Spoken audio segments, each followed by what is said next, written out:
Good evening, I'm Dennis Ward. Welcome to APTN National News. A protest was held at the Manitoba Legislature for York Factory First Nation on Wednesday. Community members and leaders are asking for an all-season road and water to be released from the Kiosk Dam, as over 600 are stranded in northern Manitoba. Julia Ross reports. York Factory First Nation is still in a state of emergency 2 weeks later. The community's ferry is inoperable due to low water levels, leaving over 600 in the community stranded. A protest at the Manitoba Legislative Building took place Thursday, starting later than expected due to a meeting with the Manitoba Premier going long. We just got out of a really long and grueling meeting with the Premier and his cabinet ministers, and we're a little shaken up by what transpired just moments ago. So we did take longer than expected, and we were made to feel like our lives aren't as important as other Manitobans' lives. Community members arrived at the protest directly after their meeting with feeling disheartened. One member says that he showed a video to the Premier where they flew over the Kiosk Dam. There's no water on the Split Lake side compared to the other side. There's lots of water, so I don't know why they're not releasing that water to us. Community members say a portage nearby is the spawning point for their fish, but the water levels are so low that the fish won't survive. And with the fall hunting season beginning soon, community members will be unable to leave the area to fish or hunt. Despite the out-of-service ferry and boats unable to launch, during a media scrum yesterday, Premier Canoe said that boats will be brought in to deliver resources and supplies. So we're going to keep working with Chief Westescoot and his community members in the short term, just making sure that there's boats and chartered flights to be able to bring resources and supplies into the community. York Factory leaders are demanding that an all-season road be built or for water to be released to restore the levels. Community member Brielle Beardy Linklater says the province will not act. The province isn't going to act unless there's an economic gain from the situation. The Premier said that he won't build a road unless they are going to build a pipeline or some sort of mine. So the priority of this government lies with economic resources. Canoe says the road network would cost $5 billion. We do need to build an all-weather road network in northern Manitoba, but the challenge is that this is going to cost $5 billion. Our provincial infrastructure budget is $540 million. If we can get the Port of Churchill lit up, if we can get a trade route to Europe booming for an ag, mining, energy industry, now all of a sudden an all-weather road network starts to look a lot more realistic. During a press conference 2 weeks ago, Chief Daryl Westescoot said an all-weather road would cost $150 million from York Landing to the South Access Road at Kiosk. The latest one was about $150 million for about 60 kilometers. That's pretty much what we need to access the world. 60 kilometers. The community says that they believe the province makes $200 million a year from water fees paid by Manitoba Hydro. Julia Ross, APTN National News, Winnipeg. Saskatchewan RCMP say a man and a woman are facing charges after an investigation into a video circulating online showing a group of individuals holding firearms in a rural area in the RM of Duck Lake. Prince Albert's crime reduction team began an investigation on August 8th after receiving several reports about the online video. RCMP say the investigation determined some of the individuals were handling firearms, including while in a vehicle. The video circulated online has been viewed nearly 1 million times. RCMP say 23-year-old Arshdeep Chima from Prince Albert was arrested on August 12th and charged with unauthorized possession of a firearm, careless use of a firearm, and unauthorized possession of a firearm in a motor vehicle. The following day, 37-year-old Priyanka from Prince Albert was charged with careless use of a firearm and transferring firearms without authority. The two firearms depicted in the video were recovered. No injuries were reported. RCMP say they believe this firearm possession incident is isolated in nature. First Nations in Saskatchewan had issued public statements last week asking people to exercise caution in the area. RCMP say they're sharing the information to reassure the public of safety, as well as ensure misinformation is not being shared. Manitoba Premier Wab Kinew says the long-anticipated search of the Brady landfill, which is owned by the City of Winnipeg, will begin. Kinew made the announcement in Winnipeg on Wednesday. Searchers will be looking for the remains of Ashley Shingus. Her DNA was found in the apartment of Jeremy Skibitsky. He was convicted of killing 4 First Nations women, including Shingus, in Winnipeg a year ago. At the time, Shingus was called Mushkode Bishkwe Ikwe, or Buffalo Woman. She was not positively identified until recently. Her remains are believed to be in the Brady landfill. Searchers will also look for the remains of Tanya Nepanak, who went missing from central Winnipeg in 2011. Winnipeg police have said Nepanak was the victim of another serial killer. Premier Kinew says the Brady landfill search will start with Shingus, then turn to Nepanak. The focus that we're working on right now is Ashley Shingus, because we have the information about the cell that we believe where she's located, but we are making plans to search for Tanya Nepanak as well. Vernon Man is the partner of Tanya Nepanak, who went missing back in 2011. He has been lobbying the province and police to search for her remains in the Brady landfill. Vernon joins us now. Vernon, really appreciate you taking some time here for us. I guess just your initial thoughts on the Premier saying that there will be a search for your loved one. My kids and I are actually really happy to hear that they're going to do the search, make it happen. We've been waiting for a long time. Have you been in discussions with the Premier, with the province lately? Did you know that this was likely to be announced? No, I haven't been contacted by them at all. So I didn't know it was a surprise to me. Were you hoping you might have some further contact with provincial leaders here? Well, yeah, I was hoping they would contact me and let me know something, but I haven't heard nothing from them. Vernon, I guess, what do you think are the reasons behind this taking so long? Well, I know there's a lot of work that leads up to it, but it would have been nice for this to happen a long time ago. What are you hoping the next steps are here? That we bring her home. It's been a long road that we've been waiting for this to happen, so we just want to bring her home so we can have somewhere to lay her rest properly. Vernon, I guess, are you hoping to be involved yourself if you have the time in the search? If I can, yes, that'd be great. I know my son wants to as well. Vernon, a lot of supporters over the past decade plus. Anything you'd like to say to those who've not given up the fight here for a search for Tanya? I would like to thank everybody for everything that they've done. There's been a lot of really good and strong supporters that have been by our side over the years. Well, Vernon, good news for you and the family, I guess, and really appreciate you taking some time here for us. Yes, it's great news. It's really overwhelming. I'm still trying to process everything. You can find much more over on our website, aptnnews.ca. Our Truth in Politics panel is here to talk wildfires. That's coming up after the break.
Welcome back. This year's wildfire season is already now the second worst on record.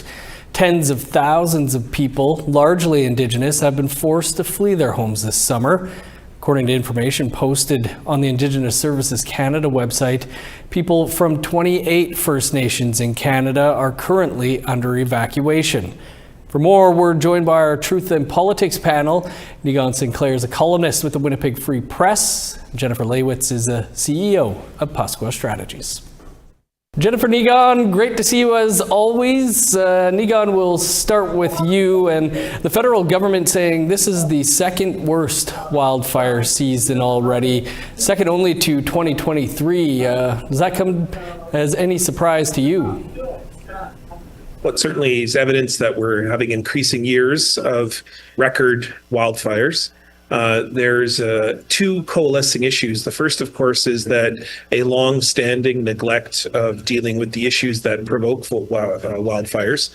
That's the underbrush, that's the ongoing dealing with natural resources, the underfunding of natural resources. And then, of course, there's climate change, frequent droughts, the drying of areas that cause forest fires. And while we still see the majority of forest fires being caused by natural causes, lightning, for example, about 40% of forest fires are caused by human reasons. And of course, the whole case that there would be climate change would make them 100% evidence of human interaction. So we are seeing this as the new normal. Jennifer, the federal government says the last 3 fire seasons are among the 10 worst on record. That goes back to 1972. What do you make of that?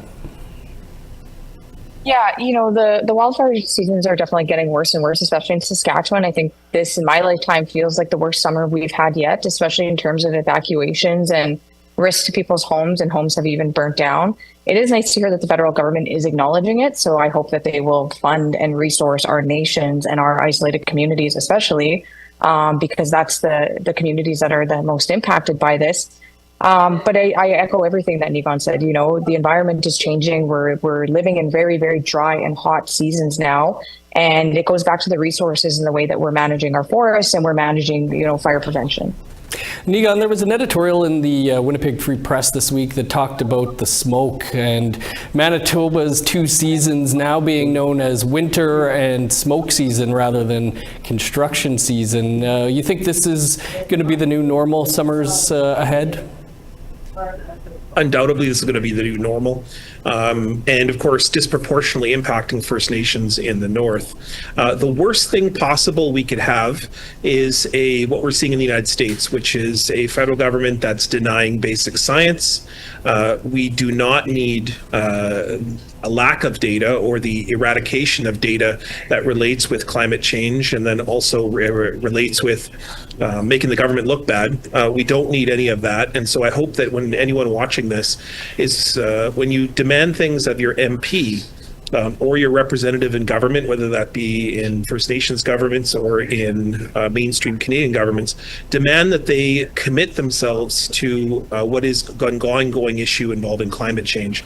We're seeing this more and more and more as droughts happen, as there's continues to be a drying out of the earth, and then at the same time, a chronic underfunding of natural resources throughout the country. What you're going to see is exponential impacts. This is going to cost for everybody. This is not about a First Nations issue. When First Nations are evacuated and put into cities, that's things that all taxpayers have to pay for. So climate change and wildfires are very much being a very Canadian public issue. And everybody can participate by simply demanding more of our representatives. Jennifer, we've seen criticism of the handling of the evacuations and all of this related to wildfires when it comes to the federal government, the provinces, the Red Cross. Your thoughts on the way things have been handled this summer? Yeah, having lived in the city that was, hosting a lot of the people that were evacuating from the north, some of those people being my own family, it was concerning to see how disorganized it was, especially when this is not a new thing. And it's not like we weren't, seeing something like this coming, especially with the dry conditions and how hot it was, and, it just started picking up and getting worse. I think, when it comes to the federal government, I feel like they have respectfully almost got off on this. We're seeing a lot of the heat going toward the provinces, especially in Saskatchewan, where a lot of the communities that are most heavily impacted have been First Nations. But also there have been, from what I've been told, some contracts going to Red Cross, and Red Cross that's supposed to step in. People are supposed to get help from the Red Cross. The feds are telling us everybody donate, we'll match whatever Red Cross is raising. But then that support is very slow to come out, especially to families and people that are impacted by the evacuations. So it's been kind of frustrating all around how it seems that all of these different groups are not talking to one another, and the resources are not getting to where they need to go as quickly as they need to get to there. All right.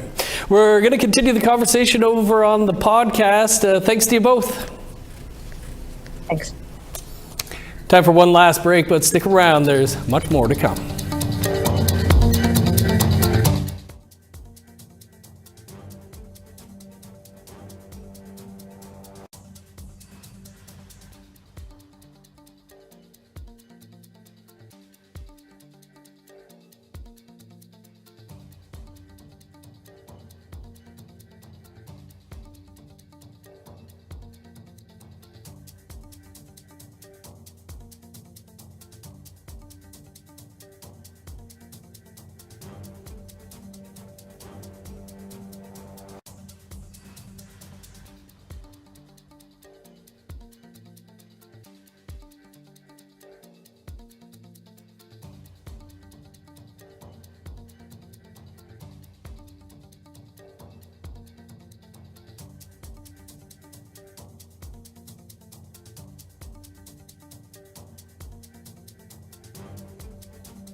Welcome back. Time now for our photo of the day. Avery Harder sent in this photo of Jessie, the family dog, a very photogenic golden retriever who seems to be enjoying the sunny weather. Thanks for sharing. If you want to be featured on APTN National News, you can email your pictures to share@aptn.ca. Now let's take a look at Friday's weather forecast. Starting on the East Coast, sun's out and 27 for Halifax, 25 under sunny skies in Fredericton, 15 in Kuujjuaq, sun's out and 10 for Nain. A sunny high of 29 in Montreal, 21 under the sun for Chibougamau, 26 and sunny in Sault Ste. Marie and North Bay, 31 in Ottawa, 28 and sunny in Thunder Bay, Kapuskasing and Timmins. Cloudy and 11 in Norway House, 16 and cloudy skies for God's Lake. Sunny and 26 in Winnipeg, 21 under the sun in Dauphin. Cloudy and 20 for Regina and Swift Current, 19 in Yorkton. 19 in Meadow Lake, 16 in La Ronge. In northern Alberta, sunny and 20 in High Level, 22 and cloudy in Grand Prairie. 12 in Edmonton, 25 and sunny in Lethbridge. 16 with showers in Vancouver, cloudy and 19 in Kamloops. 19 with rain in Prince George, 23 and sunny in Fort Nelson. Showers and 13 in Old Crow, Sunny and 17 for Whitehorse. 20 and sunny skies in Yellowknife. 24 under the sun in Norman Wells. Sunny and 14 in Sax Harbor. 18 with the sun out in Pawlatuck. 10 in Chesterfield. 9 in Arviat. 3 in Resolute. 8 in Joe Haven. The Global Indigenous Languages Summit wrapped up in Ottawa this afternoon. The morning featured a keynote speech by Governor General Mary Simon, followed by a presentation on engaging Indigenous youth in business at the 7Gen space. Another afternoon session focused on the role friendship centres have to play in the teaching of Indigenous languages. APTN's Fraser Needham has more. Mary Simon gave her speech in English, French, and Inuktitut. She reflected a number of times on how lucky she was to be able to speak her native language at home while growing up. The Governor General also thanked all the people currently working in revitalization for ensuring future generations have access to their languages. Thank you for working to make people around the globe aware that kids learning their own Indigenous languages in school and at home is one of the most powerful investments that our communities and our governments will ever make.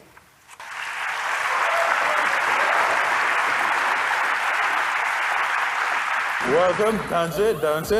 Matthew Carrier is the outgoing director of Manitoba's Indigenous Chamber of Commerce.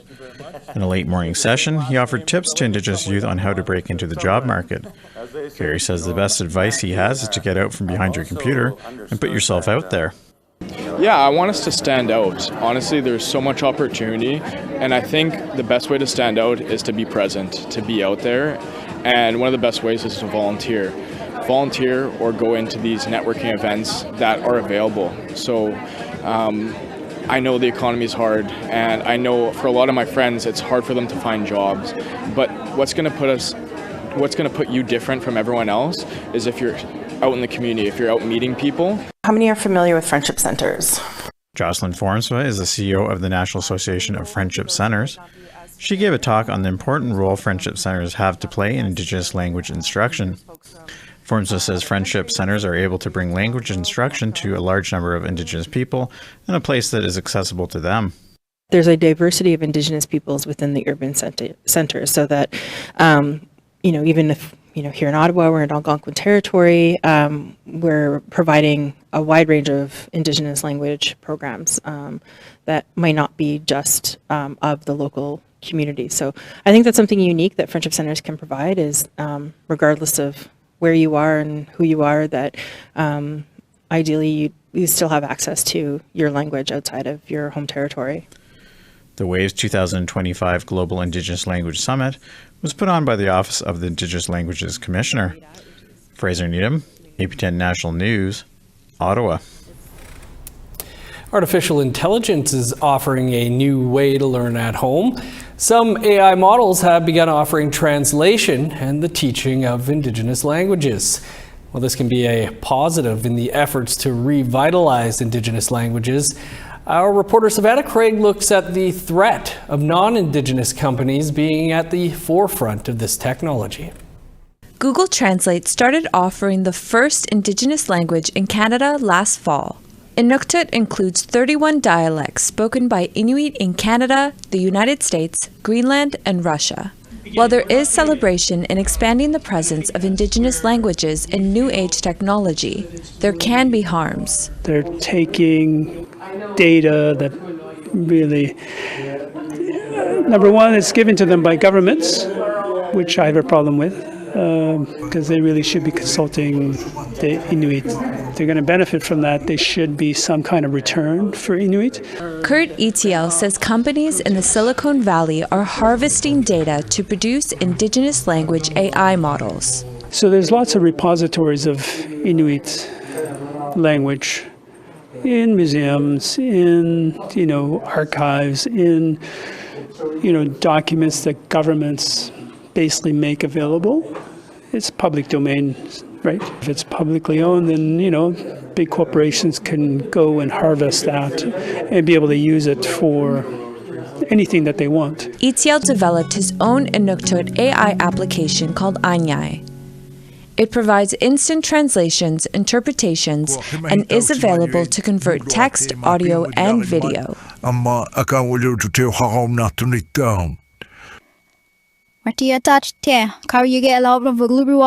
The platform only offers translations in South Baffin Inuktitut, with the goal of expanding to offer other Inuktitut dialects. If we're able to use our app to be able to communicate with our cousins in Greenland, all the way to Alaska and Russia, we have lots of relatives, the language becomes, not a barrier anymore, and that we can actually speak to those dialects as if we're a native speaker. Michael Runningwolf is the co-founder of the First Languages AI Reality, which aims to revitalize Indigenous languages through AI. With AI, you can have this opportunity to practice while you're at home, which you would normally require have a speaker in the house or an elder, and this plugs that gap. Runningwolf says in order to build AI, it needs to be fed data. We are highly sensitive to any community, withdrawing their consent. We want to be as ethical as possible, and so we don't take public data sets which may have been taken unethically. To respect data sovereignty and allow Indigenous communities to be at the table, ETL wants Indigenous language AI models to be Indigenous-led. At the end of the day, we're encouraging government and policymakers to support small Indigenous companies so that it actually builds equity in our communities. Savannah Craig, APTN National News, Ottawa. Interesting stuff. That's all the time we have for your APTN National News for this Thursday. Of course, you can find much more by visiting our website, aptnnews.ca. I'm Dennis Ward. Marcy McGuitch, thanks for being with us. Stick around, an encore presentation of Face to Face is coming up in about 30 seconds from now. We'll see you back here tomorrow at 1 p.m. Eastern Time.